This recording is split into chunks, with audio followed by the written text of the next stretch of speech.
Your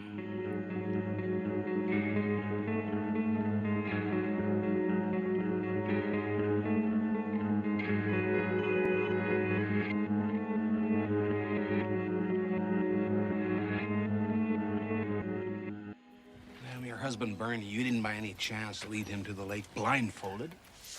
If I had a dick, this is where I'd tell you to suck it.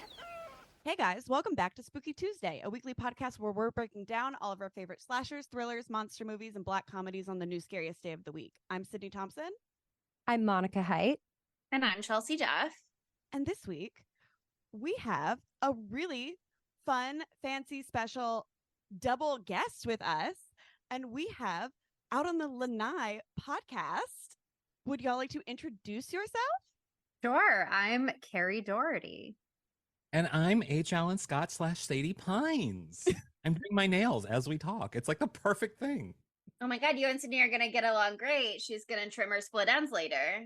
Yes, I'm probably going to. I have a wig right here I could work on right after the nails. Don't worry.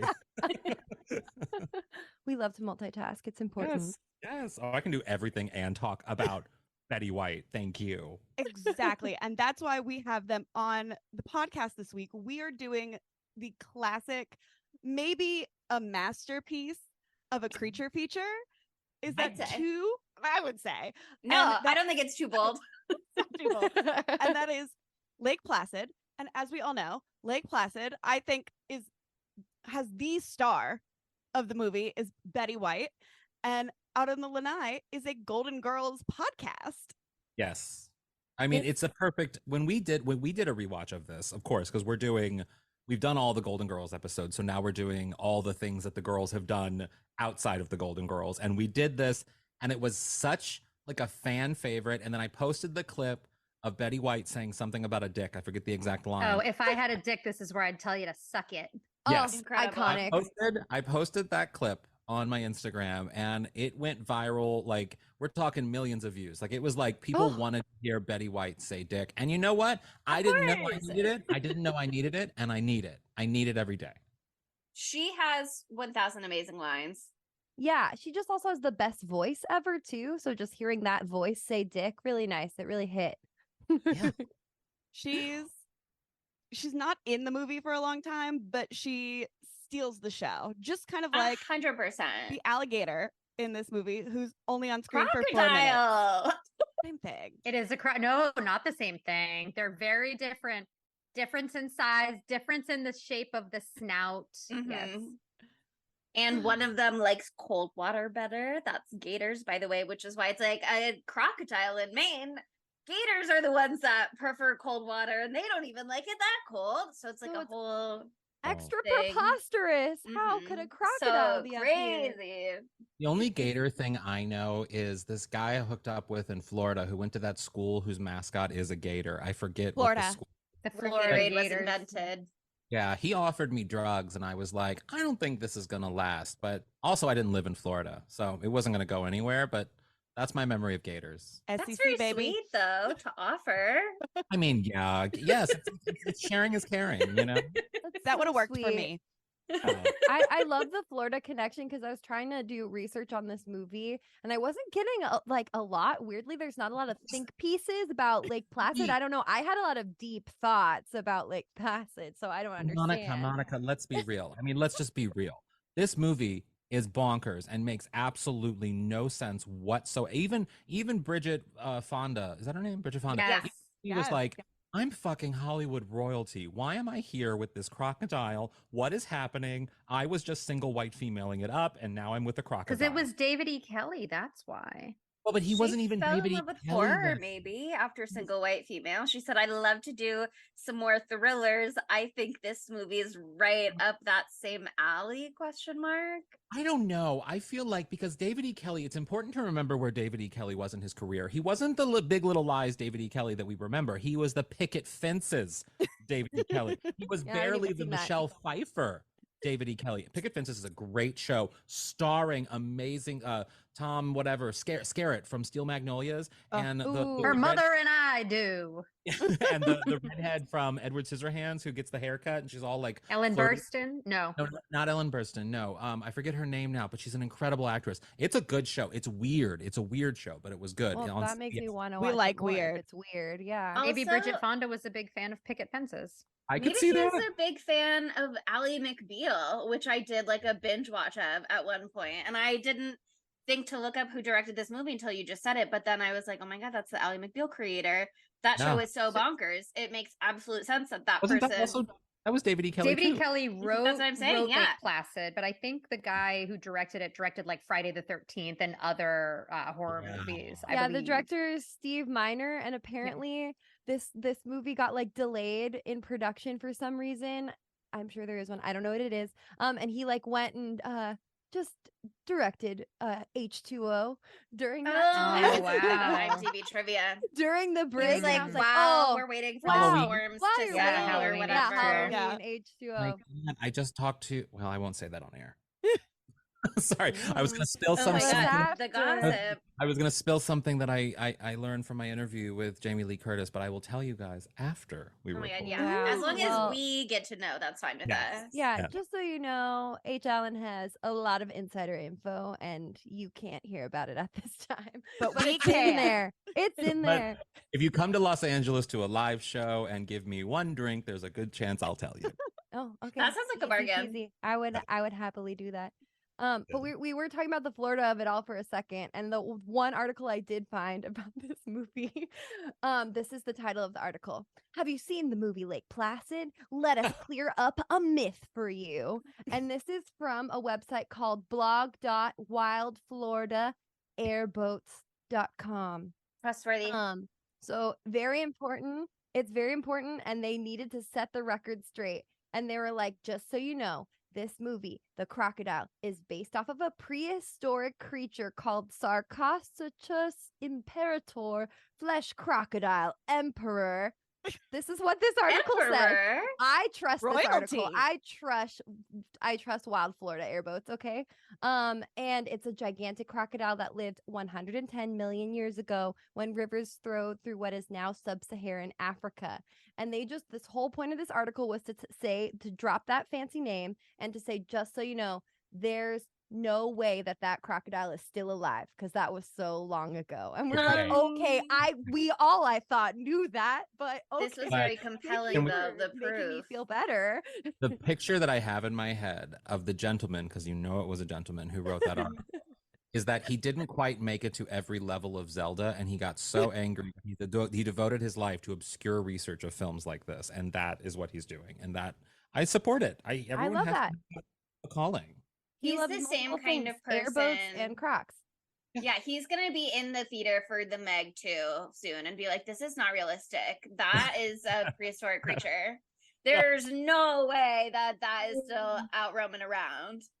But Carrie and I do that on our podcast quite a bit, where I tend to be the one who's just like suspension of disbelief. You know, you can go to bed with makeup on and My wake up disbelief is beautiful. very grounded. Yeah, and Carrie is more like the gentleman who wrote that article, who would be like, I am. Actually, It couldn't happen. But I just want to say one more thing about this prehistoric beast. They found like a fully intact one in the year 2000. Very exciting. Whoa. And it had a 6-foot skull. And I think that's terrifying. And I'm glad Holy I know about shit. it. So That this seems is not bigger quite than that. this one. Yeah. This guy's only 30 feet long, but that is Ew. also preposterously large. plus size. It I is- wonder if Tim's carries anything. It's 10 feet bigger than like the biggest alligator that they. on record. Yeah, Crocodile. I think the biggest one is an alligator though. So Oh, Okay. like the biggest believe one Sorry is for that. 20 correcting feet you long. then. Oh my god, Wait, that was so wait, I'm wait, rude. so wait. sorry. Take it back. I do need to understand. So the difference between a crocodile and an alligator is the type of water they live in, correct? Also, the shape of the snout. Yeah, crocodiles' snouts are more like I think they're rounder. triangle-y, and Oh. alligators are round. Okay, then I it's that, googled, yes. and there was a list of 9 differences on everythingreptiles.com just for Wow. subheaders, and it said alligators are dark green or black. Alligators? I know, but it's fine. We're moving on. Crocodiles bigger than alligators. Crocodiles have V-shaped Mm. snouts. Crocs have a more powerful bite. That one has an exclamation point. Alligators have tiny black spots. Gators can live in colder states. Crocodiles are slightly older than alligators. There are fewer alligator species, and this one's important for this movie. Crocodiles are more aggressive. Mm, Can you That's eat true. crocodile? Like, because I've had alligator before. Can you eat crocodile? You can eat lots of things. I mean, I guess I'm sure you could. You could eat it. I don't know if you should. But you know, like at some places they serve Do alligator. people- So I wonder. I was Mm. gonna say, I feel like I've seen like crocodile jerky, but it's probably just alligator jerky, and I wasn't, filing it away. Yeah, they probably weren't doing like the whole legal process of getting the actual name correct. Alligator is delicious. Highly recommend. Most parts of the crocodile can be eaten, with the most popular cuts being the tenderloin, ribs, body, jaw, and tail. Fascinating. the jaw. Most people enjoy eating meat from the body as it's boneless. Whoa. Oh, my boyfriend only Oh. eats meat that's boneless. Oh my God, there so you go. perfect for him. Also, I feel like we just breezed past the fact that Sydney, you said you've eaten alligator before. Well, I have two. I'm from Florida. yeah, me I did not know. too. Oh, okay. Jesus Christ! I didn't realize- Everybody but you, Carrie. Okay, Come I thought on. that Come was on, like kind of Carrie. exotic. Hey, I've You lived in the haven't South for eaten 4 gator? years. There No, are- I've Gotta eaten, get out of the chat. I have eaten reindeer heart. Okay, that's That's cool. badass. Art. That's sick. Okay, metal. I feel like because I'm born and raised in, well, I wasn't born, but I was raised in Missouri. And whenever we would go to the Ozarks, we'd go to these restaurants, these barbecue restaurants, and they would always have alligator. Like alligator would be a part of what you could order at these restaurants. So I feel like it's very much a Southern Midwest hunting kind of thing. I mean, Like, I lived in Georgia for 4 years. I do not recall. I recall a lot of crabs on the menus, not Mhm. nary an alligator. Was ever gotta- on the Nary an menu. you alligator. gotta go to places of Georgia because you were in a college town. You gotta go to places of Georgia where they like hunt. South Georgia. And, Oh, like- I've been to Effingham County. I ventured outside of Savannah. Effingham. Hey, Effingham. I got- Effingham. I got my gator because my boyfriend spent a weirdly long amount of time in Florida for a work training, and he went to Gatorland, which Gatorland I is really fun. want to go I've there been so there. bad. Oh, Gatorland is fun. Yeah. So I went when I was a jealous. little kid. he brought me back a little gator hand that is on my keys, and it really disturbs people, but I love it. And he brought me gator jerky. So I've only had it in jerky form. I haven't had it, deliciously, lushly prepared by a chef. So Well, we wouldn't can be all as go tender as eat it crocodile together. Anyway. Everybody just So- has a little gator foot, right? Like I That's have exactly Everybody what- just has a no. Don't worry, Carrie. I don't have a little gator foot. I don't either. I'm Team Carrie this time around. And I'm the one drinking White Claw, so I'm the trashiest one on the recording right now. You know what? Listen, wish I can had one crack of open those a right beer. now. That's a great idea, actually. But yeah, I'm Let's all do wow. it up. We're like 10 minutes in, and I'm so glad we're having y'all on the pod because I've never watched Golden Girls before. Wow. But I have listened to your podcast, but I was like, I don't want to get spoilers. Wait, But why do you listen to the podcast if you've never? I mean, thank you, but well, this like, was Sydney's idea. Sydney is Oh. a huge golden girly. Can I say that? Is that a thing? I don't know. yes. Now it is. Yeah. And this was I her love brilliant idea and found you guys. So, And so I was That's like, so I was wonderful. like, Monica, you have to listen to it. She was like, okay. And then she was like, oh my God, I want to watch this. I don't want to hear about it. Oh my God, Well, now you Monica. have to I hate watch hate the spoilers. You have to watch. Well, I mean, it's the Golden Girls. The That's only what I you know, said. It's not like Exactly. Succession, Yeah. It's not like who's gonna take The over plot Logan Roy. Yeah. points. Yeah. It isn't Yeah. like the last episode of Lost or anything. Like you're not. No, missing that's much. fair, that's They fair. hug at the end, and then one moves. Shocker. Like, See, I wouldn't know. So I was like, there's this epic drama, Golden Girls. I don't think Yes, that's no, what it no. is. The women they eat cheesecake, they fight, they make Ooh. up, they Yeah. sleep Stop with men. spoiling That's the whole it. show. Oh my God. I just said I They're- don't like spoilers. A bunch of big There sluts. there was an idea once I had with a friend of doing a draft of a script of a dramatic telling of the Golden Girls, where Alice Janney plays a very serious substitute teacher in Miami. I would love that. She Wow. would crush that. She would crush it. She would crush it. Angela Bassett would be a good Dorothy. Oh, we've Don't you love we've this? dreamcasted this show plenty of times. That's beautiful. Chelsea, are you a Golden Girls fan? I've watched like a season and a half in a very short amount of time. And then I went, I think I need a Golden Girls break right now. And I haven't circled back yet, but I really enjoyed what I saw. Oh yeah, you So I should. feel circle like, back. yeah, I feel like I have like a good basis of like a character to talk about though when it comes to this movie, because when I came into watching it, I only knew really that Betty White was in it and that it was a crocodile creature feature. I didn't really have any other knowledge about it. But once I watched it, I was like, I'm so glad we're having a Golden Girls podcast on, because it's so interesting, actually, Betty White's casting in this movie, because I feel like it's relying a lot on your perception of her as Rose in Golden Girls, at least in like parts of it. Like, she is projecting Rose so hard at some points.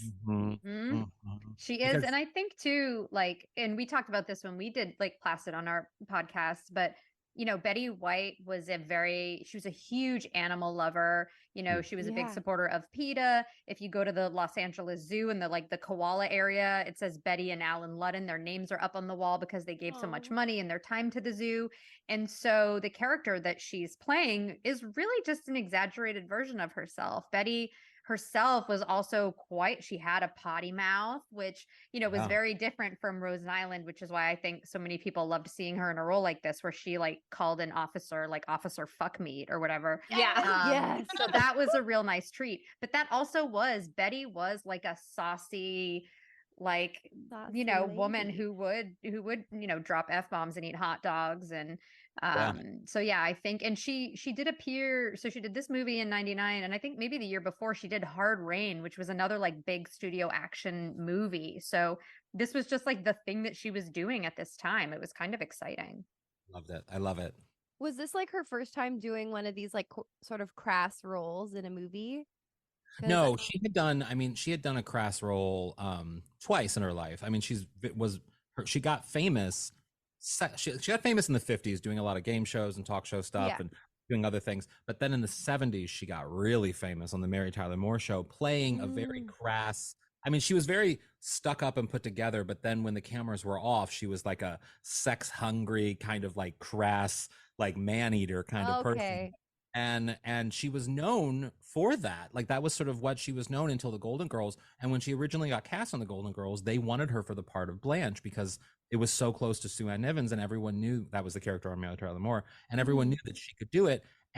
But Betty had worked with Rue McClanahan on Mama's Family, and Betty also kind of played sort of like a crass sort of like older sister on Mama's Family. And Betty knew that Rue could do Blanche, and Rue could do Blanche, and Rue knew she needed to do Blanche. And so the roles got flipped, and then Betty read for Rose, and she was perfect. And it's just sort of, so being crass is very much in her DNA. Yeah, totally. Because my experience with Betty, my first experience with her really was that I remember is the proposal. And it's not like the exact same type of thing, but she's like wild in that. So good. It's like the best part of that movie. She loves to be like, aren't I so cute? Isn't my little voice so cute? Watch as something absolutely wild comes out of it. Exactly. Yeah. I can't wait to be old and that be me as well. I'm just going to be like, look at me. I'm adorable. Hey, fuck me. What are you doing? Yeah. And that was her character in Hot in Cleveland as well. We just watched the pilot episode of that for out on the Lanai, our podcast. And her first line is like, what are you ladies, a bunch of prostitutes? Like right out of the gate, it was, she could say anything to me. Yeah, true. And that's also kind of my drag, basically. Like, I think I just do that in my drag, where I come out and I'm looking all cute and everything, and then a lot of filthy things happen. And I somehow end up being like your handler who's like, Sadie needs a little bit of space right now. We went to Golden Con, which is like a Golden Girls convention in Chicago. And there's just like a thing that happens when a drag queen walks and you're the only one walking through a crowd of people, that you become kind of like a clown in a way, and people just start coming at you. And you have to like really be aware of where you're going, the end spot, and how you get from point A to point B. And Carrie was very good at helping the 6'3" We're coming through. Yeah. Like, get out of the way. Touch her. Carrie's this like tiny thing, and just like, it was very, very helpful. There's a great picture of us, and we look very funny together because we're very different. Here's the thing. Everybody knows you never mess with the tiny ones. No, you don't. They have all of the bite. Spicy. It gets shit done. It gets shit done. Yeah, we have to be loud. Yeah. I love it. But yeah, I mean, I was a little surprised, I think, before I watched the movie, to be like, okay, yes, Betty White is in it. Makes sense why we would collab with the Golden Girls pod. But like, what's gonna be are they going to know what they're getting into? Was a little bit my fear, because obviously everybody's like, Golden Girls is my soft sleepy time. I'm going to bed. I put Golden Girls on show. Like, it's very funny and it can be very raunchy, obviously, but it's kind of a different genre than Crocodile movie, Big Crocodile. But no, they live in Florida.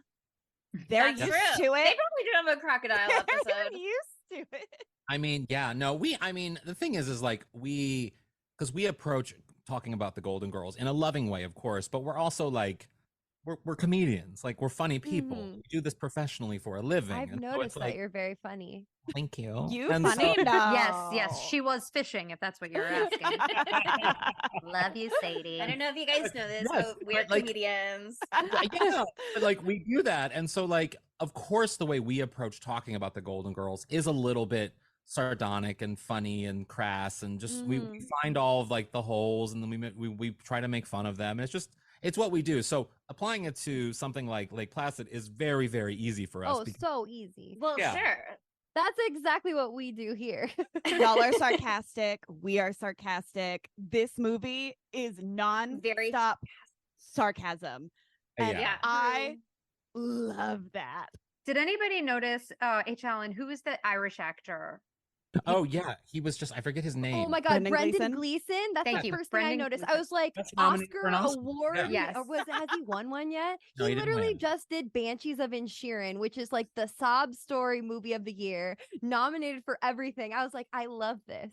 I mean, there were a lot of them. I mean, Oliver Platt's in this movie, but did anybody Bill notice Pullman? at the beginning, Bill Pullman, of course, at the beginning of the movie, and I can't take credit for this because How Did This Get Made is another comedy podcast that covered this movie, but they pointed out, and then I noticed it after I watched it when they pointed it out, is that Brendan Gleeson at the beginning of the movie, when he's in the boat with the guy trying to inspect the water, whatever. Fish and wildlife guy. Yes, he has two lines where he says the word sarcastic in his line of dialogue, but I don't think it was actually in the dialogue. I think it was like the reader that he was supposed to deliver the line sarcastically, but instead he says the word also. So one of the lines was, everyone's a comedian. And I'm sure it was supposed to be like said sarcastically, but he says, everyone's a comedian, sarcastic. And I was like, an actor of that caliber did this not once, but twice in this movie. And then these directors, like who have worked before, I'm like, did nobody catch this? Was there no script supervisor on set? Like, maybe they just thought it was a little like, LOL, a little like he fun got fact. too method. Yeah, it's an artistic choice as an actor. He chose No, to he do was it that too way. deep in character as a buff, like little cop who's not really in tune with everything, and he got too into that, and then he read it and he didn't even, you couldn't convince him of anything at that point. He was the character in that moment. It didn't matter that he was reading the script out loud to the camera as well. God, I would love for an actor to be like method on Lake Placid. Oh my God, I would die. Oh, but it's reading the parenthetical. It's reading. It's just there for the actor to know how they're supposed to say the line. It was Kevin Sorbo did it too. What was the show that Kevin Sorbo part of his did? art? He like Kevin Sorbo had a line, and the parenthetical was disappointed. This is a very famous meme. Oh, and instead of saying his line in the tone of disappointed, he just went disappointed. And that was it. And it was like, no, that's how you were supposed to say your line. You're not supposed to say the word of disappointed. the Golden Girls episode where Jesus Christ, where Rose is accepting an award that she thought she was going to win, and she's like reading her speech, and she put in parentheticals, pause for laughter. Pause for laughter. And she says it out loud as she's reading the speech. It's so funny. Yeah, it's So exactly that. But I don't know. Maybe some people. I don't know. I'm a horrible reader, so maybe it's unfair of me to say that. I respect his choice as an actor. It worked for me. I didn't even notice it. It was such an interesting setup for his character, though, because like I love that right off the bat, this movie is like, everybody hates cops. Everybody's going to say fuck off to the cop like as many times as they can get away with, more than they can really get away with, frankly. And he is like self-aware, which I think you should be if you're a cop, that everybody's going to hate you and be rude to you, and you're just going to have to put up with that sometimes. But he's just like, fuck off. Like the guy goes under and he's just like, I'm just trying to make one moment of human connection. Everybody has to be so mean about it. I just thought it was like such a funny little dichotomy between them in the beginning. Yeah, I love I actually love how bad good this movie is. Oh, do you know what I mean? yeah. because Totally. it's not, Perfect. It's it's perfect. not good. It's not good, Well, but it's hang good. on. I will say, and you and I talked about this when we did this, like I miss the days of giant animatronic Yes. creatures like Yes. Stan Winston, Alien. Like Stan Winston is so prolific. And I'm really glad because this movie came out in 99 when we were starting to really veer into like the digital realm. And I was so Yeah. happy that they still had Stan Winston make this giant practical crocodile. One, because I still thought it looked really fucking cool. And then Yeah, it two, did. like you have something for the actors to actually react to instead of just them being like, hey, look at that ping pong ball on the green screen. Pretend that's like the scariest thing you've ever seen.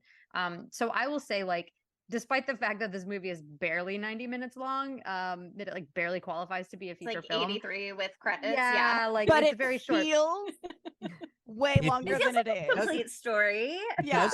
It does feel that way. Totally. It feels much longer than it actually is, which that's the mark of a really good bad movie. Oh yeah, Yes. totally. But no, I mean, back to the effects thing. I was so excited when it wasn't a CGI crocodile the whole time because it is like at first. And so I was like, fucking god damn it. I know it's 99. I get scared about movies that came out in 99. Have y'all seen The Haunting? Oh, wait, is it that? Yeah. Wait, is that what it's called? Or The Haunting? House on Haunted Hill. What am I thinking of? Not The House on The Haunted Haunting Hill. with Catherine Zeta-Jones Zeta-Jones. and Owen Yes, Wilson. that one. There's Ah. so many of Lily them that were Taylor. called something like that, but that one has like the worst CGI I've ever seen in my life. It's spectacular. It's really incredible, and it came out like the same year. So I was like, Even- oh no, this is was gonna be watching- interesting. I was having sort of like a I don't know, a feeling last night or 2 nights ago, and I watched Titanic. And even in Titanic, like which is supposed to be known for its like CGI stuff, the scene of them running down the hallway with the water falling behind them, and they sort of morph the faces of the stunt actors and Kate Winslet and Leonardo DiCaprio, and Oh. it's so bad. It looks like a face transplant. And, like they look They like were they've doing been. their best. I know, but it was 97, and it's like They don't even have that Grease Rise of the Pink Ladies technology yet. No, they don't. But, like- God. So R.I.P. to that. Yeah, seriously. Sydney and I are so mad about it. Wait, R.I.P. to the Titanic? R.I.P. to what? Well, exactly? yes, R.I.P. R.I.P. to to the Titanic, but yes. also R.I.P. to Grease Rise of the Pink Ladies. Oh. Did it Not get just canceled, but pulled from the streaming service entirely. That you So you cannot watch it at Studios. all. So mad. Didn't it like come out like just a couple of weeks ago? Yeah, Yes, everybody pirate it. I don't care. Everybody should pirate it. it's They Emmy pull it for nominated. tax You can't watch it. write-offs. It's ridiculous. Those Well, no, bitches. actually, So- I do think they pull it for. so maybe they fucked don't pull up. it for tax write-offs. But they very fucked up. famously had a scandal Brit Small, but a moment where an actor had to leave during filming, and so they kind of hastily wrote the character off, but they had to still film a little, so they had like a stuntman just standing there and like a JPEG of the actor's face just on top of it, like no. That's so It funny. was so bad. That's Really- wild. That really reminds it's me of worth the days a of- watch. You do have to do it illegally now, but you should steal from that company. That's Yes, amazing. Yeah. thank you. Yeah, Yeah. We women's have to stop AI, or else it's going to take all of our jobs. so. Steal from the companies. I'll say it. Yeah, I'm game. Anyway, back No to this more movie. Yeah, go back to no more computer or anything. Well, okay, I can keep our computers, but go back a little to bit, yeah. the beautiful majesty that is this crocodile. Almost said alligator. So I Yeah, had to I die. mean, can you It imagine? literally imagine? it was a state of the art piece of thing. It was fully watertight. They tested it in Angeles National Forest at a lake, and it was totally Wow. solid, And it solid as a moved. rock. Sure, Unlike something fucking sure. Bruce from Jaws, which broke every 5 seconds. So Right. That's what I thought of though. On IMDb trivia, it said that the man who made the crocodile, Stan Winston, had also done the Monsters and Aliens, which I think you guys referenced, and the Jurassic Park animatronics as well, which are famously amazing. But the whole time I just kept thinking, like, this should be part of the Universal Studios studio tour. Like, this would fit right in with like Yeah.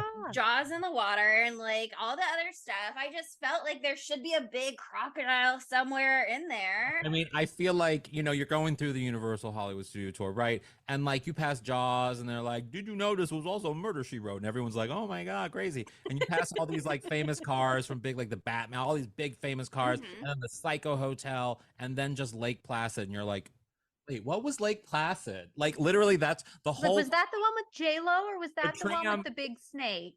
Yeah, exactly. Or was that And Congo? both of those are Anaconda. Yeah, it wasn't as big of a movie. Whereas, like, if we were on that tram, we would all immediately go, if I had a dick, this is where I tell you to suck it. And then we'd I kick just off the think it tram. could become one of those moments that has a lot of audience participation in the show. yeah. You know what I mean? Could be like a fun little callback Rocky Horror Picture Show when you're doing the tour.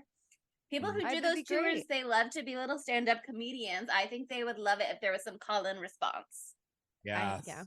Yes. We need to write a letter. If the giant crocodile wasn't like disassembled when it was done, just because it's Stan Winston, it is somewhere, I'm sure, in like a Must be. smaller like VFX museum or something that you could see it. I'm sure, just because Stan Winston is so prolific. Yeah, I wonder if it is I somewhere. think it was to scale too, right? Which is Whoa. I think it was 30 feet long. It's fucking awesome. Big enough I to just- tromp a bear. I want a house, and the house just has that in it. That's the only thing.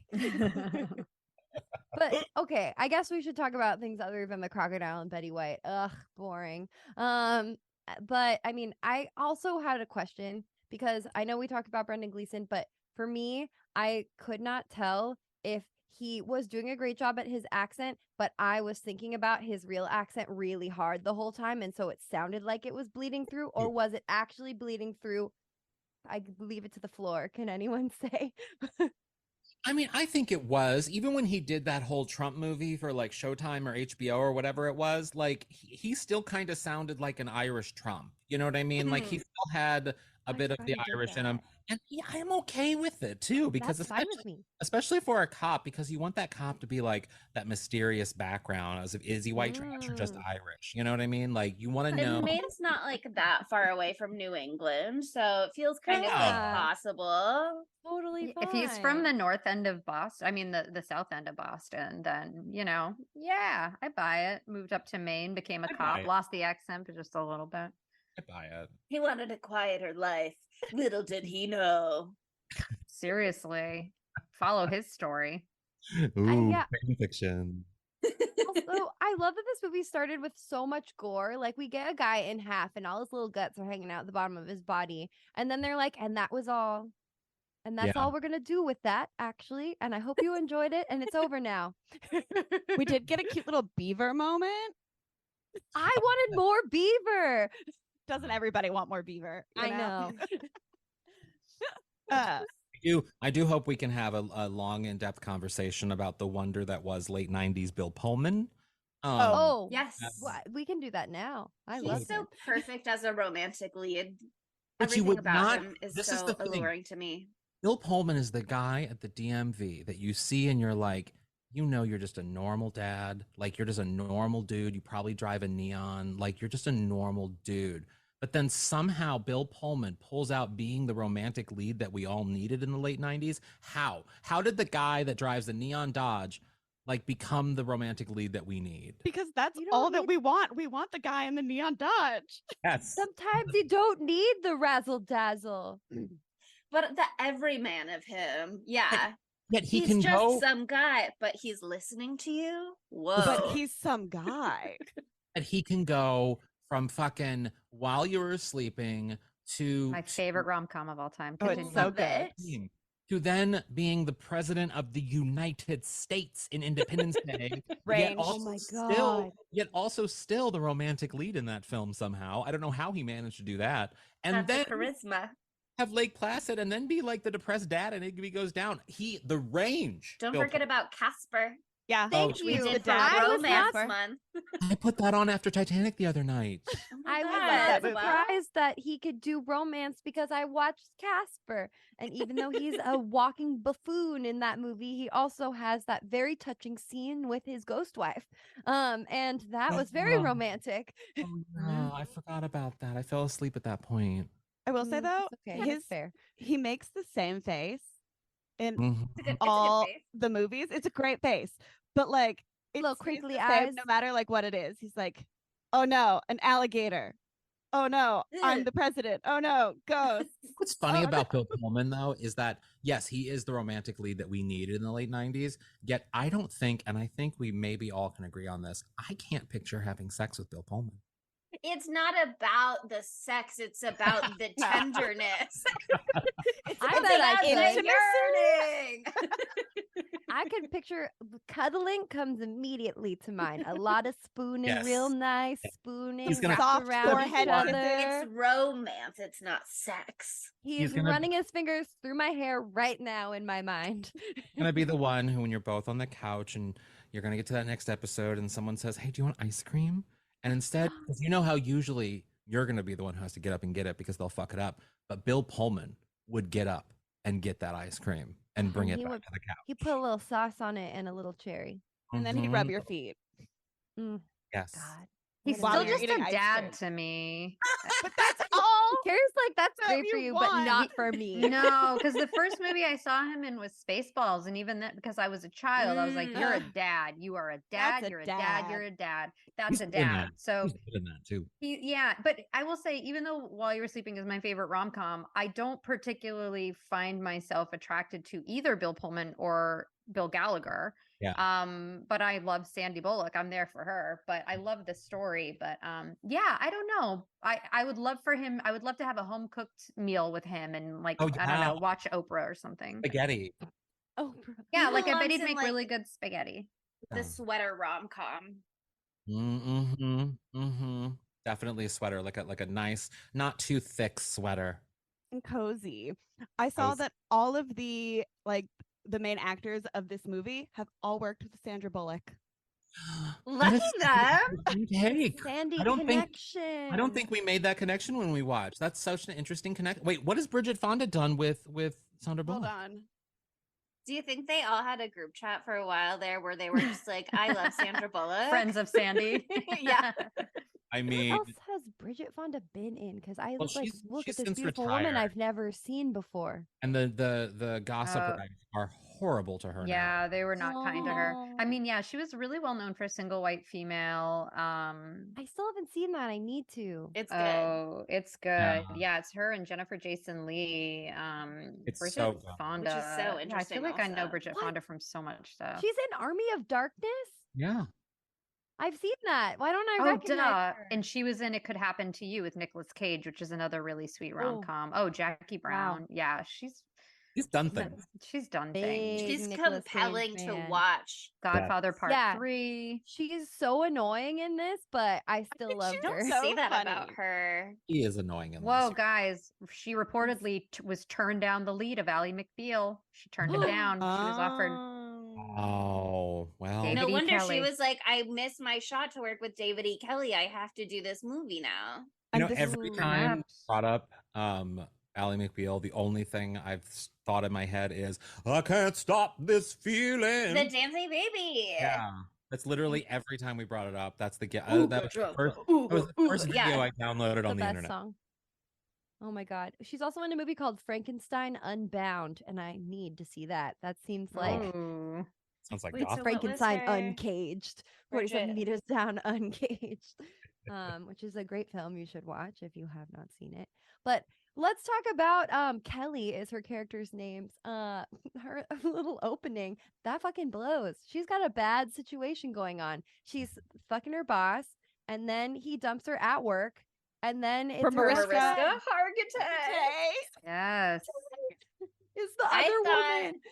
Yeah, I mean, I thought that was such interesting casting that it turns out I was projecting onto in after the fact instead of intentional. But I was like, oh my god, they cast Betty White in this role, which is so interesting after she played Rose. And so in contrast to that, they must have cast Mariska Hargitay because she was on this very popular show where she has workplace romantic tension, and they were just bringing that in as a fun cameo. But actually, this movie came out a few months before Law and Order SVU started. So Wow. it's just she just was not She was practicing. Olivia Benson yet. How is Law and Order SVU the Simpsons of dramas? It's been on I love forever. it. I know. Unfortunately, I love it. I do I too. never do too. watched it. I'm a Criminal Minds girly. And I mean, I could that also went branch for a out. million years. Yeah. Yes, Yeah. and now it's back, but Yes. it doesn't have Matthew Gray Kubler, I don't think so. What's the No, he point? was the only doesn't. one that did not return. There's no point without him. Sorry, I'm a Agreed. big Matthew stan. No, Sure. that's fair. He's a buddy of mine. Oh no way! Ooh. Wow. Well, don't tell No, him. wait, I do said I that. know that? I don't think I know that. Did I know The way that? I Oh, went, yes, I did. what? Maybe. For just 1 second there. Well, We tried to get him on the podcast and then like it never really worked out or something. Maybe. Yeah. Oh, he come was on, like, no. Matthew. Come on, MGG. Come through. Yeah. He seems like a Golden Girl guy too. Oh, I'm sure he's a Golden Girls fan. He's a Golden Girly for sure. I don't know him. No. But yeah, I mean, Kelly, you're right. Her situation sucks. But whoever said she was annoying, I'd like to respectfully disagree because I fell in love with her instantly. I thought she was so wonderful. The way that she goes, like, she has that scene and it is bad. She's getting dumped, it's not great. But the way she immediately in her next scene is like, hey Kevin, what's going on? What's happening? How's it going? How's your family? Good? It's great. It's so nice to see you. Fuck off. Like the way like I ran out of breath just trying to do it right now. The way that she just like delivers it so effortlessly, spits it out. Fuck off. Ugh. I was like, I love her. And then she was like, oh, well, then I'm sure that's what that was. He was killed by a dinosaur. Is there anything else? Just like her delivery is so incredible. I thought she was so fantastic. Now, that's what I didn't like about her was her delivery because there's something about there's like again back to Titanic, but there's a line that Leonardo DiCaprio delivers in Titanic that has become the hallmark for bad acting to me. In that when like he sees the iceberg hit or whatever, and people are running around, and then his character says, "This is bad." And it's just like, and that, like, it's bad. Like, sometimes you have to just say it out loud. And yes, Sometimes it's you horrible just gotta writing. say what That is- everyone's thinking. That is a horrible writing, and that's a horrible delivery of a line. And to me, that was kind of Bridget Fonda in this, in that, like, so many times when bad things were happening, she was just like, "Oh Screaming. no!" Like, and then screaming. There was never the build up to screaming. It was always just, "Oh no!" Like it was very John Waters. I Yeah, loved I that she was also a little was hysterical. I get that there are many people who don't like nature, but she was like so fucking obnoxious, and she was just like, "Oh, like, do you guys even wipe your butts?" Essentially, to all these Okay. people from Maine. Maine is a lovely state. They're being mean about museums first. I think it's justified. And I also Everybody think- there's a museum bigot, she says, and she's right. They also treated her poorly. Like they were like, "Man, I don't yeah. know if we're gonna have any feminine napkins on this Oh tour my for you." God. Like they were all being. Everyone's so misogynistic. Yeah, I in was this. like, this movie, and I know this movie did not love women, but yeah, it was the way they talked to her sometimes. But in her defense, I would also have a meltdown if I had to camp like that too. I don't Yes, like camping. she's right. I'm Mosquitoes are bad. like I don't want to do so are that. ticks. You I don't want to wanna get sleep on the Lyme ground. disease? Yeah, Lyme She's got a disease thing is- about worms, and I understand. But I thought she was so funny. I loved that she was both like very prissy, but also kind of a down bitch, and that she has this dichotomy of like, I guess I should look at this dead body, and everybody's like, maybe don't, and she's like, ugh. Yeah, Okay, interesting. it was And I pretty love gross. she sees the toe later and she's like, oh my God, I've got a thing about worms. And like, you don't know what she's looking at for a second. And then everybody's like, it's a decaying toe. And everybody else is like, ew, toe. And she's like, ugh, worm. Like, I just thought she was, I thought she was wonderful. And I thought her She's the kind chemistry of with Bill Pullman character- was amazing. And I thought just she was loved how great, too. everybody was catty to everybody. I thought she was good with Bill Pullman. I'll say that. Bill Pullman Yeah. and her were very good together. She's the kind of character that like you want her to be prissy. Like in The Proposal, you kind of want her to be like Yeah. prissy and high strung and like kind of ridiculous. But by the end of the film, you want her out there like cutting wood or something. You know what I mean? Yeah. Like you want her to embrace it and just like doing the thing. She doesn't quite get there, but she does Mhm. sort of. A Well, little no, bit. it's only the movie was 14 minutes long. That's probably why I just didn't That's give her true. enough time for the growth. You Exactly. know, She When also had she and two Bill heads Pullman- thrown at her too. That's So- also true. Yeah, that's gotta go not And easy on anybody. She got thrown off Like that, she was just So we falling out of launched. everywhere. She was like out of Launched. the canoe, out of the Where boat, I out of had a the problem car. with that. So at this point in the movie, like they go out in canoes to investigate the crocodile. Why? It has already beheaded a man. It has already killed a They moose. hadn't- They see a moose head, and so they They decide killed to the go out moose. in They hadn't beheaded the canoes. man yet, but it ate Okay. the other guy in but so half. it ate that. It bit the other guy in half. Excuse me. Bit the other guy in half. So they go out in canoes, and then that proves to be unsafe because they're getting all thrown out of the canoes. So then they're like, "We better go about this in a better way. We got to be smarter about this, guys. Let's scuba dive." And then they Right. scuba dive. They just put their bodies in the water. They were also not completely responsible in the way that No. they were getting into the water. I understand it's Maine. Maybe they have a small budget, but just I don't know. Try to like get a Peter Parker photograph of the crocodile. That Don't go in guy the water. Harlan, he wanted to swim with his gods. Yeah. Okay. Yes. Yeah. true. Also, when you were saying like there wasn't time for Kelly to have that character development because it was a 14-minute long movie, it was a 14-minute long movie, and 8 minutes of the 14 is Hector and Sheriff Hank flirting and I yelling love at that. each other. Is his name Hector? Got it. The entire movie is just there. Sorry, yes, Bill Pullman and Bridget Fonda had great chemistry. Forget about them. It's about Hector and Sheriff Hank and their enemies to lovers love story here. I Yes, could not I have believe notes my about eyes. this. That's in my notes for later. There really Fucking is something Hector, about man.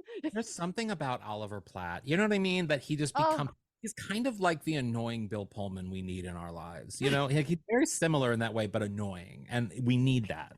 He's so good at being annoying. He is. Um, But he's also really good. He is so annoying that, and this is what makes him a brilliant actor, I think, that he has this sort of thing that you're annoyed by him, but then when like on the C Word or in this great film called Pieces of April, when you need him to go deep, the annoying works out so well because by the moment he needs to be emotional, he breaks your fucking heart. It just becomes this, he's such a talented actor in that way. He really Like, is.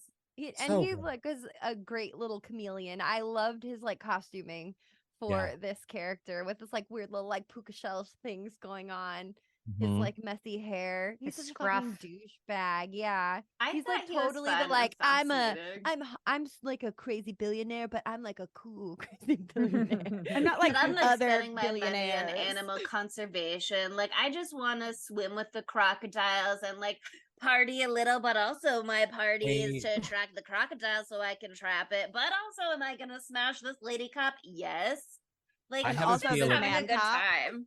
It was around this time that Jeff Bezos was not rich and he was, packing up boxes in his little home office of Amazon.com. What if he saw Lake Placid and was like, I'm going to be that rich guy? That's me.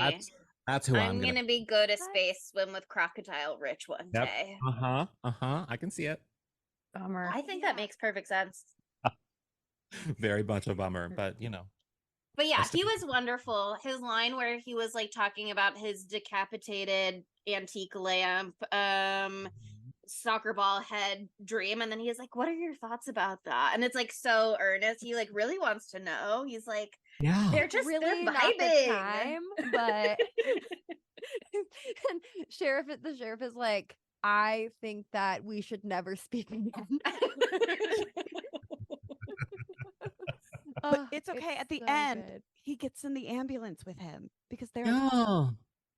He's like, "I guess I'll go with you," but he Also- loves it. oh yeah. That cop is like, he just has to pretend to be like a little begrudging, but he wants Yeah. that extra time. So Brendan Gleeson is Heath Ledger, and wait, is that right? Are you making And then- is this a Brokeback thing? Is this a And Brokeback? then Oh my and God. Keep Oliver going. Platt then is Jake Gyllenhaal, which is a wild thing to ever say. I don't think anyone in Wow. the world has ever said that. Wow. Just as hot. This is breaking We news. just invented a new sentence. Breaking news. Mhm. Wow. Oh man. Why can't You I should quit watch you? It said like Brokeback. Oliver Platt. Honestly, I can see it. He would be like so mad that he can't quit this guy though. Like he hates him, but he Yeah. wants him Yeah. in equal measures. And Totally. there's so many moments like that time when they're talking on the boat and like Bill Pullman is like telling them like shut the fuck up it's time to Yeah. go scuba dive with the crocodile. And know why. like Sheriff Hank is like, we can talk if we want to. I'm like, okay, Fine, honey, it's no yeah, big deal. yeah. We can we got this. Go ahead and talk. It's okay. You feel very strongly. It's clear. I also love when him and the lady cop go off in the helicopter to go swimming with the alligator. And then she calls him and he's swimming with the alligator. And you could tell he's concerned, but he's like, not my darling, swimming with the alligator. Oh no. Yeah, it's tough out there. They have to rush over. They've got to get involved. I mean, it's a whole thing, but Lady Cop, played by Meredith Salinger, by the way, great actor. Oh, what has she been really in? What fun else has she this. been in? She is currently married to Patton Oswalt, which is Oh, really, no really way. Yeah. I recognize her current picture on IMDb. yes. Yes, that doesn't answer your question though. She was from like Dream a Little Dream, A Night in the Life of Jimmy Reardon, the River Phoenix movie, The Kiss. Oh yeah, like she did an episode of the new Will and Grace. Good for her. Yeah. yeah, she's got a long IMDb. Lots of credits. Yeah. Christ, yeah. Yeah, she was Oh like my a God. Daphne Dawson's Creek. Zuniga kind of like, like a dark-haired beauty, played some cool roles. One of the orphan dancers in the 1982 Annie. That's a sleigh. Ooh. Oh wow, I want to be an orphan dancer. Who doesn't? That's My that's any dream. kid's dream. Yeah. But yeah, I mean, she was great as Lady Cop, which was most of what the characterization was that they gave to her. Yes, it was. But But her she I don't was understand. as hot Big as she boob needed Lady to be. Cop. She Keep was that in like, mind. I'm just having fun. I love an adventure. I feel like she's into him not because she is attracted to things about him specifically as much as she is attracted to the way she has never met anybody like him before. And so she's just like very curious and entertained and just like down to see where it goes. But also Down to there was clown. that moment in the beginning where Kelly was like, she and I are sharing a tent, right? Like we're gonna be tent mates tonight, right? Like she and me, like we're gonna be at a tent together, right? Like they kind us? of have a little vibe as well. I thought, yeah, I would have loved that. About the writing of this film. And it just dawned on me that David E. Kelly, amazing writer and amazing writer of women. I mean, Ally McBeal, Big Little Lies, like he knows how to write women very well. So why did he write women so poorly in this movie? Like what do you think happened to this script from when David E. Kelly in a fever dream probably wrote this within 24 hours, submitted it knowing that he needed it because it was probably on deadline and he just had to do it because he was on contract. And then all of a sudden they change it maybe. I don't know, because I have a feeling David E. Kelly did not write Lady Cop the way Lady Cop was meant to be delivered. Could have been No studio time. notes, or it could be a matter of like, you got to walk before you learn how to run. He had been walking though. He had been walking. I guess Ally McBeal was before that. Yeah, and Ally McBeal was before that. He knew. Then what I'm he going to was- say studio notes. Yeah. I feel He was like, mainly, no though, time that for lady, Yeah. more time for big croc, caveman she style. was just set dressing. It was like every character that comes in is a little bit of a cartoon character, and then they're going to be humanized through their romances, like with Hector and Hank and Kelly and Bill Pullman's character name. Jack. Was it Jack. Jack? Oh my Jack. God, I got it. It's a very basic name. But other than those two romances, everybody there, other than Betty White, kind of just existed to maybe be alligator bait. Who knows? Like, we didn't actually get that many deaths in this movie. It's actually pretty bloodless, other than when the guy gets fully chomped in half. But I think a lot of it was just like, she's there to reflect something about Hector to us more than anything else. But she fares a little better than the detectives who have to dig a hole and then one of them gets their head bitten all the way off. So, that's I loved when his head feminist got bitten off. question mark. I love it when there's like all this buildup and then it's just like a decapitation. It's always so Clean shocking. off. We also and got a cow death, a bear death, and The an bear off-screen death! mention of Betty White's husband.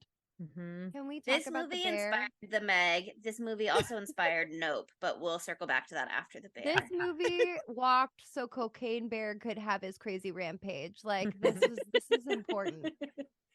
It's so important to me. Paving the creature feature way. Also, we just did the Meg like 2 weeks ago, and I brought up on that episode that I was so pissed because there's this a classic film that only is shown on Sci-Fi, called Mega Shark versus Giant Octopus. Not sure if you're familiar, but you should watch it. As I said, it's a classic. And there's a part where the shark shoots out of the water all the way into the sky where planes, like big passenger planes are, so very high up into the sky, and eats the plane. And in the Meg, there were a lot of opportunities for the Meg to do that to a helicopter, and he didn't do it, and I felt like I had been like blue balled. I was very upset. And then I got to have that unexpectedly here in Lake Placid. The croc didn't get as much air. He did not fly quite so high into the sky, but he did eat the helicopter. He did jump up and bite the helicopter and spin it all around, and I felt very satisfied. Felt good to me. Yeah, I'm glad that you got that. Oh, the thank thing you with for the letting me bear share. too, I just felt like this. It was so interesting that we just did the Meg 2 weeks ago, and now I totally understand why Sydney was like, okay, we should also do Lake Placid this month. Because there's a lot of DNA in common there, and one of my favorite scenes in the Meg was like they're deep underwater. There's a rescue mission going on, and then she's in this pod and it gets attacked by this giant squid, and you're like, oh my god, the squid's gonna crush her. This is a fatal creature. And then the Meg comes along and crushes the squid and is like, and you thought he was dangerous, which is so like the bear and the crocodile in this movie, especially when that's the first moment you really lay your eyes on it. It's like something really scary is happening. Nature is crazy. This bear could take any of you out. Well, guess what could take the bear out? Crocodile. And it just like it's so fun to set up the stakes in a crazy way, to have an attack without having to kill off any more of your characters. Like, I just thought it was the best. We Yeah, also it also sorry. Oh, go ahead. Oh, it reminded me of the end of Jurassic Park 2 with the velociraptors, and then the T-Rex comes in and eats them. So yeah, it's fun. Yeah, I There's always a bigger fish. I love when the dinosaur eats the porta potty, or the guy that is the best scene. That is literally the best scene ever, because That's everyone's wanted to do that to a lawyer. Oh. Sydney, what were you gonna say? I was gonna say, just like in the Meg, this movie, they catch their big monster, and then oh no, all of a sudden there's a second one. There's a second monster. Yeah, I love that too. Oh, and like I love that they went this like let's be nice to animals way. Like, let's try to not kill the crocodile, and let's trank him so we can study him for science. And then immediately turn around and they're like, but let's dangle this helpless cow into the water and terrorize it and ruin that cow's entire life. But anyway, once they have the reality of the cow being tangled, she's like, it's mooing, it's upset. I mean, I do love that Betty White kind of had an understanding of the circle of life, and she understood that too. I think where she would have understood the need to study this incredible crocodile. She was trying to save its life the whole film. Exactly. Well, cows are kind of a dime a dozen. We get cows. We're familiar with cows. I've seen a cow. It's really no big deal. That said, I don't like it though. I still love cows too. It's hard for me to watch. They're so cute. I am They're innocent. a person who eats meat though, so yeah. I don't eat red meat. Have to challenge that at this time. Sydney is actually morally pure in this moment. Yeah. There is like a scene with Betty White, and she's like, I didn't want anybody to. Of course, I didn't report it to my husband. Or report that it ate my husband. I didn't want it to die. Like, nobody is on this lake. She's like, it's just us. His lake, it's his really. Lake.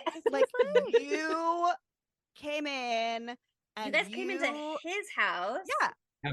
Like, Betty White said, I killed my husband to protect this crocodile. She admitted to a murder she did not commit to protect this crocodile. And she's she a real doubled one. down. She was like, go ahead and dig him up then, if you don't believe me. There. Like, fully knowing his bones are not anywhere in the ground. Yeah. She'd be like, yeah, just keep digging. Just keep digging. You're good. Oh, maybe it was by that other tree. It was 2 years ago. I'm an old lady. I don't remember. It does kind of remind me a little bit of the Golden Girls, in which Betty White had a history of killing men with her incredible sexual prowess. Yes. And that I have a feeling like if the crocodile wasn't going to get her husband in this movie, the sex would. Yeah. I do Oh, have yeah. thoughts about that as well, actually, for our How Could This Movie Be Gayer segment. But I'm not sure we're Ooh. ready to move on to our segments quite yet. Not quite yet, because I do want to say that I loved that they were trying to save the crocodile, and I think it's important. And I think that the end Conservation, scene was baby. amazing. And I love that the crocodile got stuck in the helicopter. That's so silly. That's It's so silly. silly. But they're right. so It's a keystone silly. species. She Yeah, was it like, was such a big so crocodile funny. in such a little elevator, not elevator, helicopter. The little elevator. The little But it yeah, was perfect. How funny would that be? So if they tried to fit the crocodile in the elevator. But yeah, the fact that it just wedges itself in, gets stuck. I'm glad that he's alive, and I'm glad that Bill Pullman used restraint and shot him with the cute little The pink dart shank. instead. But I was so glad that somebody got to use that big gun and blow up Yes. the other one. I loved that it exploded into a bunch of chunks. I don't know. I just needed that catharsis. I needed a I think so explodey too. thing at the end there. It was really important. You can't Right. Chekhov's gun a big crocodile killing cannon and then not have it go off. Yeah. Yeah, you need it. You need it. And I loved that it was revealed that the cow was okay at the end anyway. She got Right? out, you guys. Yes, go cow. And that was, That was probably so really important. important to Betty White. Yeah, that was in her contract. She was like, And they so I read mentioned that. PETA in the movie, which I Mhm. think Yeah. was also like, if you want Betty White to be in a movie, animals have to be treated well, and you have to mention PETA. Mhm. She's a big PETA supporter. I mean, I just think it was, again, like you said earlier on, she appreciates the circle of life. But killing for killing's sake, come on, you guys, we're better Yeah. than that. We're better than that. Truly. I will say I Okay. love the shot of the alligator strapped to the 18-wheeler, like riding down the road. Like, could you imagine driving Yeah. next to that? Like, And That where's was it hilarious. going? Portland. They're taking it. Oh, that's right, Portland. Because rich guy Hector has a friend there. I don't know. They don't really get into it exactly. They're just like, it's fine. It's been handled. Please don't worry about it. No more questions. Anyway, Focus on don't you Betty guys White. want to know what Betty White is up to right now? Yeah. Because back over there, she is asking baby crocodiles to nibble her toes. Yes. So cute. Baby, So Those are her cute. babies now. Really cute. Have you She's seen like, them? "Hi, They're really Mommy's They cute. were here." really cute. I don't blame her. I would also do that, But I would how too. would you think they'd get to be 30 feet long? What's in those cows? I There's mean, good point. something Yeah. going on. It's Something's Are genetic. alligators like, or got It's like when you go to gators, Disney and you get the turkey leg and you're like, turkeys aren't this big. Going on here. What's happening? I'm eating science. Okay. Do we have any more thoughts about the movie writ large? You can all, will be more opportunities. mean, but if- Considering that we've talked just about as long as the film actually runs, I do love that I love that the podcast will be the exact length of this film. Like that Probably is a lot of thoughts. Probably longer. It's if we're being true, honest. But Yeah. I do want to Just a circle little back bit to my longer. nope thing actually before I forget about it, because if I forget to bring it up, then I'm gonna be so sad. But I just felt like Betty White's character and like Stephen Yeun and Nope, because I just rewatched that this weekend, like they'd be besties. I feel like they really get each other. Although she's more about the love of the animal than any sort of Than exploitation of capitalism. the animal. Yeah, this is not about money; it's about love for her. I can see that though. I can see them. I mean, I could see Stephen Yeun and Betty White being friends. So yeah. I can Yes. see. Yeah. I think so. I could. I would I love mean, that. one day for them. Yeah, I like it still hasn't like actually hit me that she passed away. I still think that she's That's alive. so And you funny, said because Still beloved Betty was White. like earlier, and I was like, what do you mean was? And then I was like, oh fuck. Damn, god damn it. when she died, it was, I have to laugh. Nah, I don't know if I'm morbid, but I feel like when It's a everyone was like, safe can you space for believe that. it? Can you believe it? Betty White died. And I'm like, she was like a day away from 100. I can believe it. Like, Unfortunately, yes, it is very can believe- believable.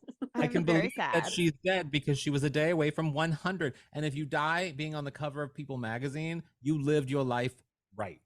You know what I mean? That's And the not truth. and not on the cover of People magazine because you died, but on the cover of People magazine because you were turning 100 and then you died. Like that's a baller move.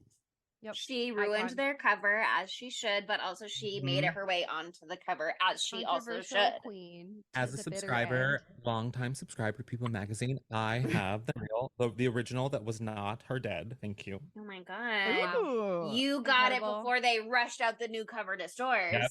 They rushed it out too. And that's I money. bet. I work in media and that's expensive to do that. Mhm. That last minute change, that's Okay, well, we'll bring that beautiful spirit of Betty White with us into our segments, starting out with the most important question that you could ever ask. How could this movie be gayer? And pretty much just the on-screen kiss from Hector and our boy Sheriff Hank would really get that there for me. But there was so much there already.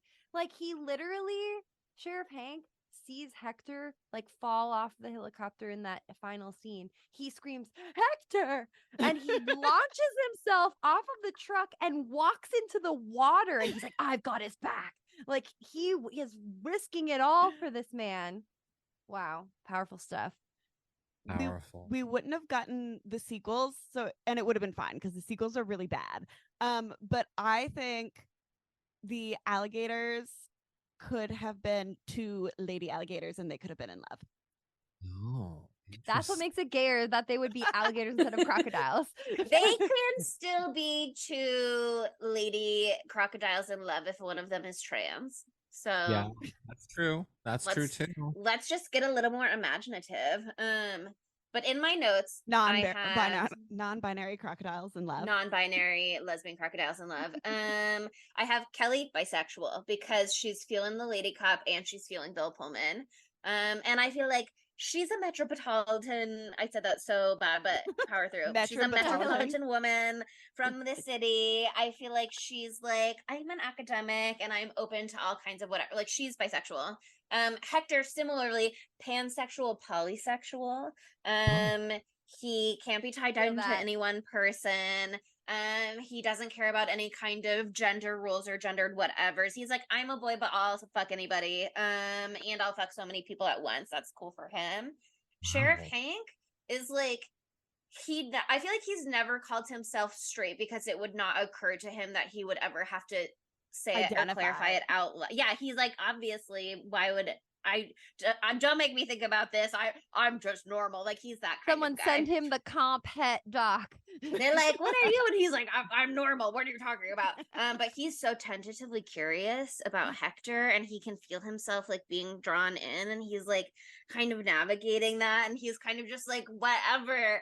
I am this man and I'm this sheriff and I am beefing with everybody here, but we are vibing maybe. So like, am I going to turn away from the one person that I'm maybe interested in after all this time of being alone and on the outside? Like he can't resist.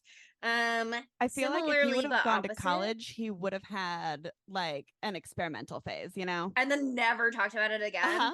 Like fully shut it down. Yeah, fair. Yeah. I mean, every Irish person has. Fair. It's just the repression. I didn't know that about it's Irish very people. like waspy to just like push it away. Push it all down.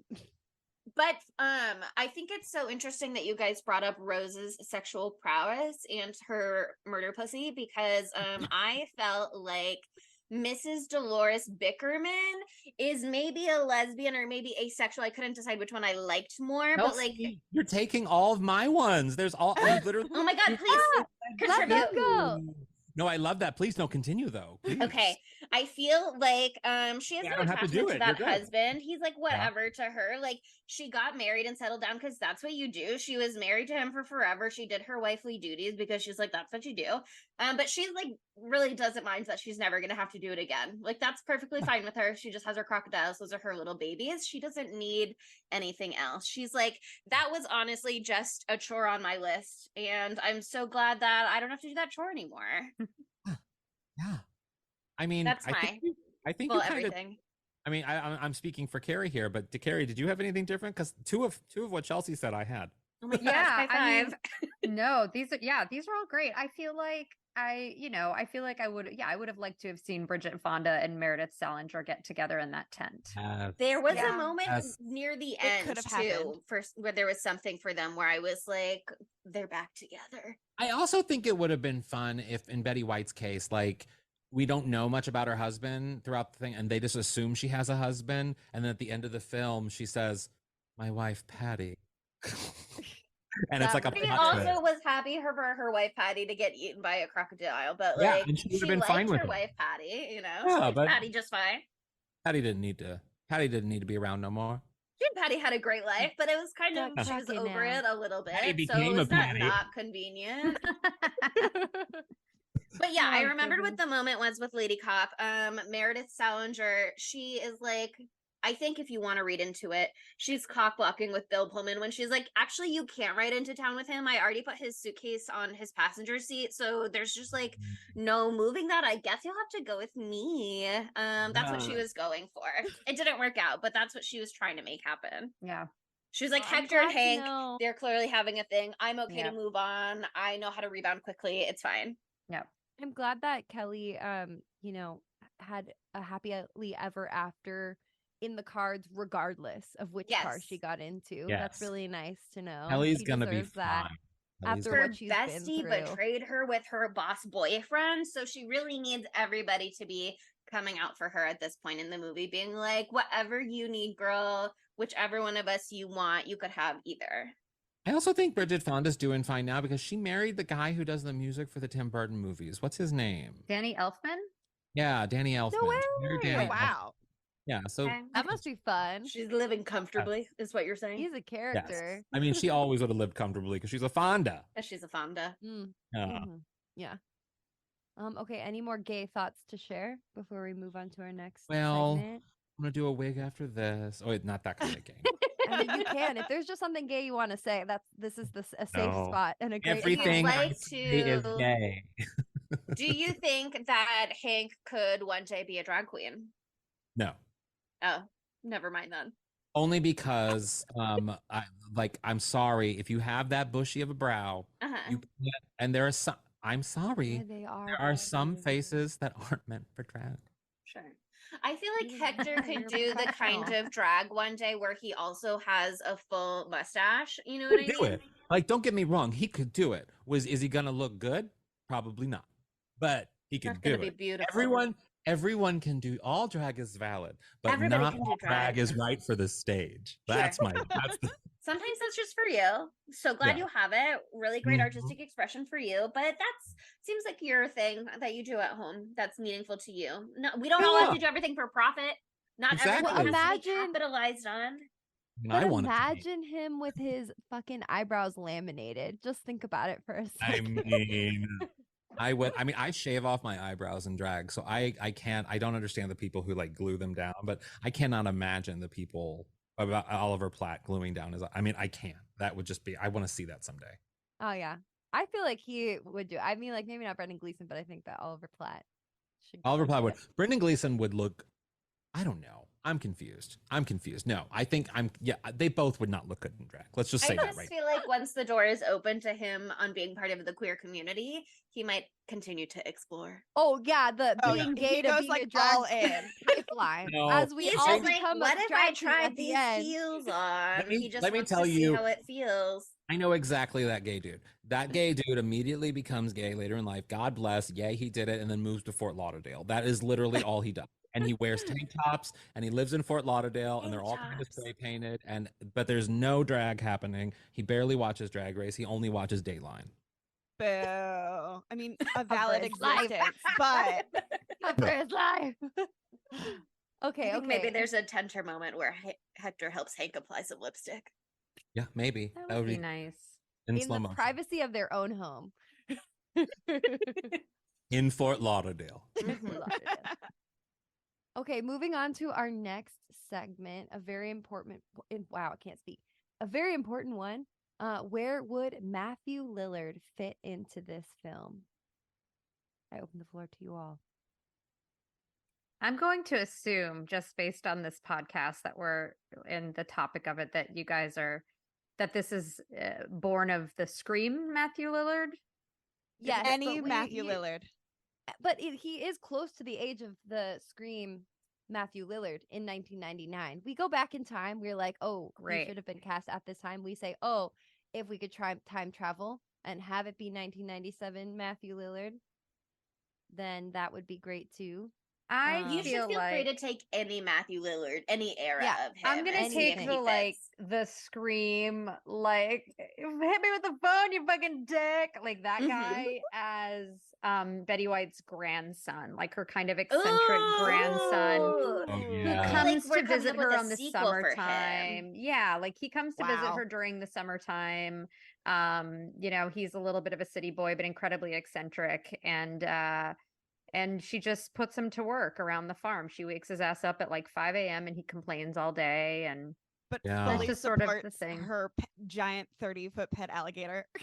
Yeah. Yeah, Yeah. like maybe he Perfect. stumbles upon it one day, you know, when he's like out getting high on the lake with his friends. I with think- Skeet Ulrich in the Oh, like little Ski Ulrich Good cameo friend, for the Skeet. sequel, playing besties who maybe are boyfriends. Who knows? oh yes, maybe there's a Brokeback Ooh. situation. Wow, I I want to would- see this movie.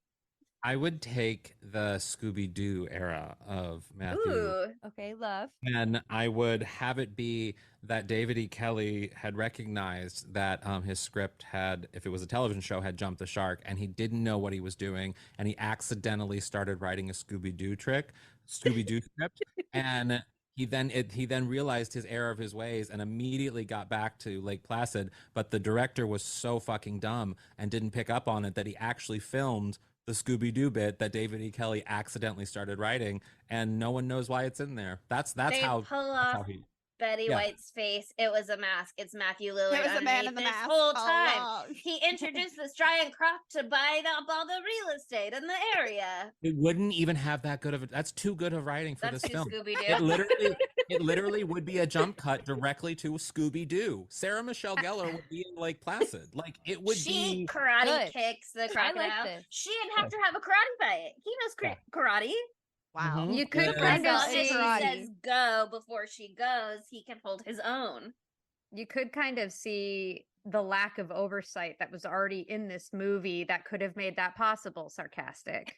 Sarcastic. Sarcastic. Okay, I think he could have been the extra cop that Betty White is like, you know what? Is it illegal for me to hope that police get chewed? And he's like, I don't know, Yes! ma'am. I love that I think speech. that could have been Matthew Lillard. He's just I- tired. Yeah.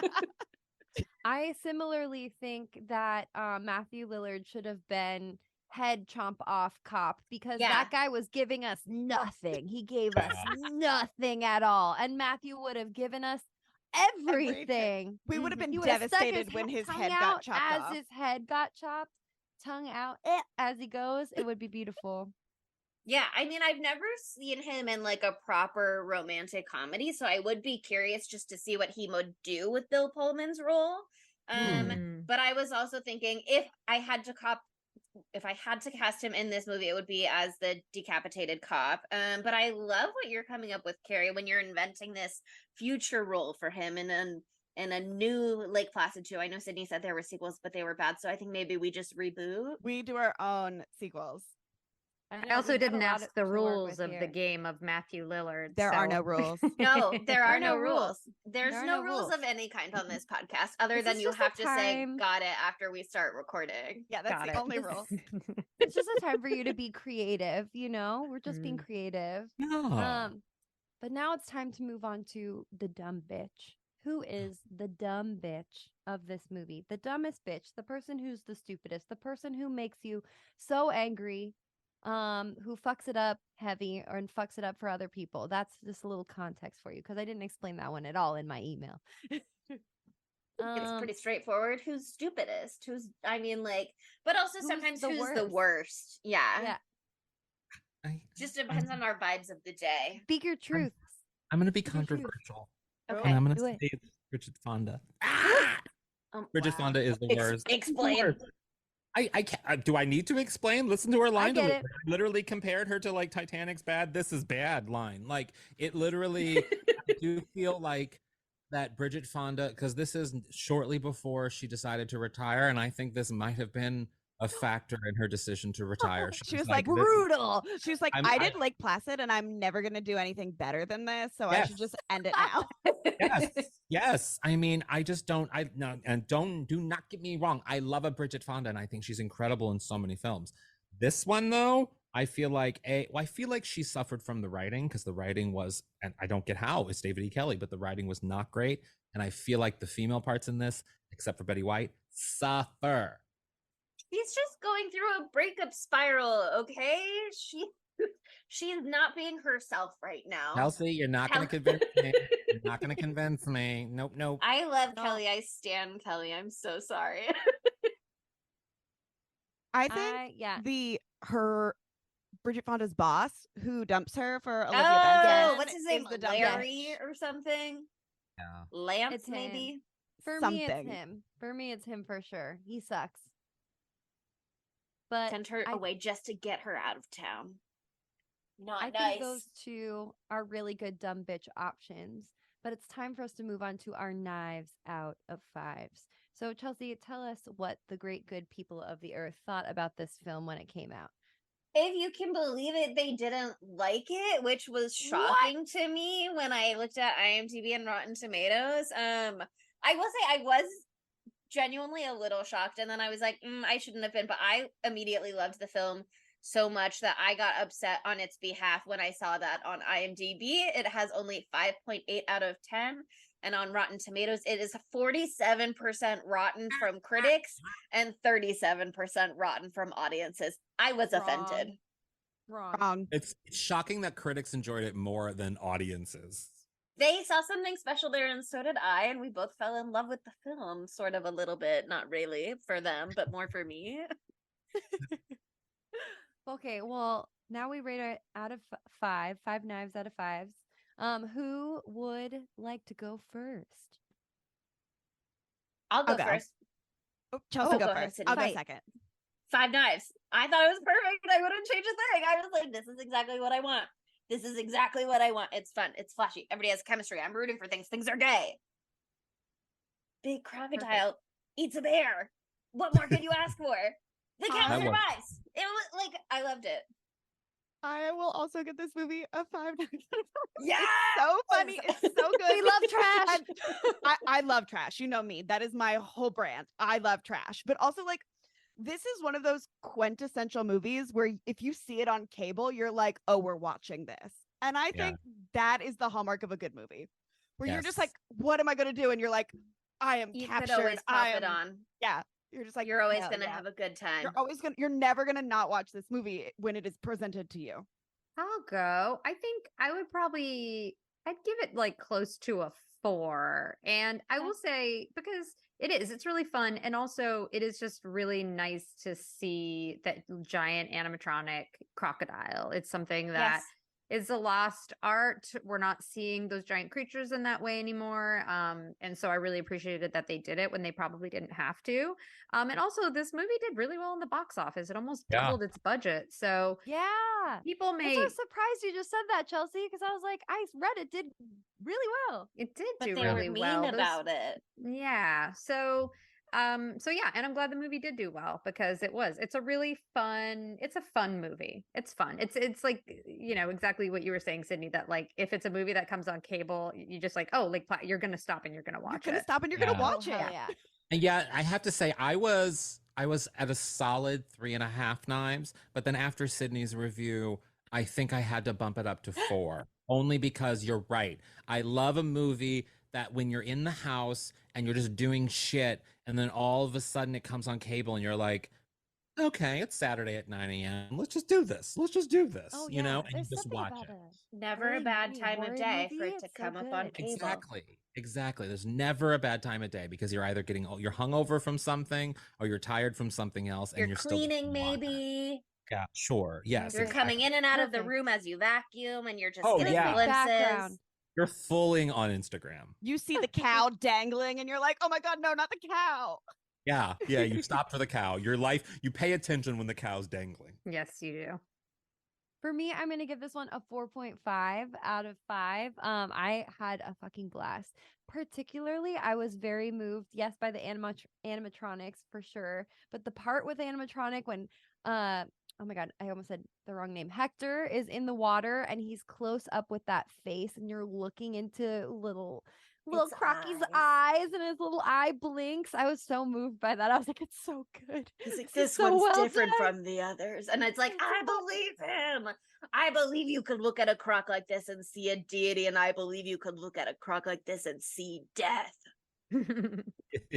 Yeah, so it was a total blast. I didn't know what to expect going in, and it was, well, yeah, I did know what to expect. Big Croc, and I got Big Croc plus And you Betty got it. White. What? And Come you on, got what else? it. What else do you want?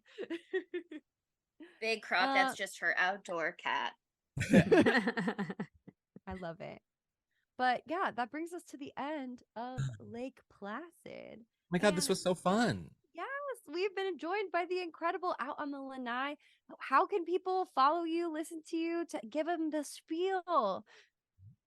Yeah, we're out on the Lanai, the first Golden Girls podcast, where you can find us wherever you get your podcasts. And if you love the Golden Girls and you love drag and stuff like that, then come see us live. We haven't done a live show in years, and we're doing one at the Dynasty Typewriter here in Los Angeles on September 24th. 24th. So Hell cool. yeah, that's awesome. Definitely. Yeah, no, it's so much fun. It's going to be great fun. Lots of drag. It's going to be us and Ellie Glazer and Alaska Thunderfuck. And it's going to be just so much fun. It's going to be a fun little show. Oh my God, I'm Awesome. jealous. And socials, any socials you want to share?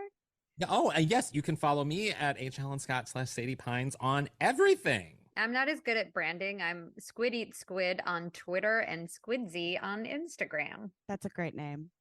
Beautiful. you. Love squids. Love drag. 10 out of 10 all around. Yes, and with our episode on Lake Placid coming to an end, we are moving into something very special. And we did drop a little Easter egg for it earlier in this episode, because you might recall that we talked about the man Stan Winston who made the animatronics for Lake Placid, and how he also made the animatronics for another creature feature. The title of that film is Aliens, and the title of what we're doing next is Alien Month. We've done a lot of really amazing. We've done a lot of really amazing alien fix. We've done a lot of flicks. I was like, am I talking about fan fiction all of a sudden? We've done a lot of today. I came up with lots of little fan fictions for this movie. Yeah. We have done a lot of good alien movies already, like Nope, another through line to bring us into Alien Month. But there are some really big bangers that we haven't hit yet, including the second film in the Alien franchise. So as we do Alien Month for August, we are kicking things off with one of the most famous movies in the genre. One of my besties is always asking me if we have done Aliens yet, so I'm very excited to finally do it and to find out, what happens for Ripley and her queer journey after the first film. Aliens fucking slaps hard. I haven't watched it in like a decade, but it's so good. Also, Chelsea came up with this beautiful idea for Alien Month. And I'm like a huge alien girly, and so I'm so fucking jazzed for this next month of pure alien content. And also, Chelsea made beautiful, incredible episode art for this month, and it literally is so incredible. I can't stop thinking about it. So prepare It is really yourself. good. It's so good. I'm so stoked. I'm not an alien girly. Like, I love the X-Files, but like other than that, I'm just kind of like meh. But I am excited to see if maybe this month will woo me a little bit. You might see something you like. I need to be We've wooed. got I some haven't been wooed bangers. in a while. We got some bangers coming down. I the know line. there's something Bangers. special for you this 5th Tuesday, so I can't wait to force you to finally do that Oh, movie yeah. that I have been pushing for probably Yeah, this years is- now. So This is a 5th Tuesday month. This is And the the 5th fifth Tuesday will be aliens. No Not alien related. spoilers. No Here's the spoilers thing. for the 5th Tuesday, but it is the reason I came up with Alien Month to Yes, get yes, this on the the schedule. only So we'll get there. We'll It's get there in just due a time. vehicle for more alien. It's just a vehicle I for was like, Chelsea's how limbs. do I get my way? Yeah. She's like, Yeah, what she's if like, I "Fuck, do I don't something care that about Monica aliens." loves? So that way it's 2 against 1. And it Yes. works. I It just had works, to it works. blackmail It Sydney works. into agreeing It to works cover so this well. movie. And I came That's up how with we a little make- Trojan horse of Alien Month. That's how we make decisions. We get 2 people on board and then the third person It just gets dies. bullied. Yeah. What are they going to do? It happened to me with Casper. I mean, that's how it goes. We form a coup for every decision and we overthrow the third person. It's very healthy. It is. It's It works very really fun. well. It keeps Yeah, you on yeah, your yeah. toes. Who's going to pair up? It's ever You changing. never know. New alliances all the time. Oh my God, wait. Okay, sorry. We have to bring it back to Lake Placid for a second because we have to come up with our poll question. Okay. Poll It could question be for Lake what should Placid. Matthew Lillard play decapitated cop, Bill Pullman's character, Betty White's grandson. Or it could be how long into the ambulance ride did Hector and Hank kiss? 5 minutes, 10 minutes, for a second. It never happened, but they held hands tenderly. That could be the 4th option. It could be when you are camping, and you pee in the middle of the night, does it steam like it does in this movie? It would if it was that cold out. And I thought that was an amazing thing that they added in for realism in the film. I was blown away by that. I was like, even the piss is steaming. This is an incredibly scientifically accurate film. They nailed it. What can I say? We don't have to make that the poll question. That is the truth. We just know. We already know. Just We know. already know. Wow, thank you for bringing that up because I really wanted to talk about that. Okay, one of those will be the poll question. You'll have to go to Spotify to find out. Or And you're if you want to answer the one that's not the question, you could leave a 5-star review somewhere, possibly, maybe. Oh yeah, read a 5-star review. Say whatever you would like to in it, as long as it's still a 5-star review. Preferably positive things. That would be nice. We love to see that. We love to be complimented. And also we're so close to 100 reviews or ratings, on Spotify. So get us there. Come on, we're literally 9 away. So you can do it. You have 9 friends. Or Also, you 5 and stars someone over else there, you know has. please. Yes, Hopefully. definitely 5 stars over there. Particularly. And why not follow us on social media while you're at it? We're at spooky_Tuesday on TikTok, Twitter, and Instagram. And YouTube, we're going crazy over there. We're very close to 150 subscribers. What will happen if you're the 150th subscriber? You'll have my love in your heart. That's it. And follow us on Tumblr and Facebook at Spooky Tuesday Pod. And we're on Letterboxd at Spooky Tuesday. And as we always say, thank you for listening, and I'll see you next Tuesday. Bye, spookies. I'm rooting for the crocodile. I hope he swallows your friends whole. You might want to arrest me for that, too. Is that a crime? To wish the chewing of law enforcement? I'm not sure, ma'am. Spooky Tuesday was created by Monica Height, Sydney Thompson, and Chelsea Duff, and edited by Sydney Thompson. Our gorgeously spooky tunes are all thanks to Tamara Simons, who you can follow on Instagram at Captain Tamara, and our podcast art is by Mary Murphy, who you can find on Instagram at the_moon_OMG.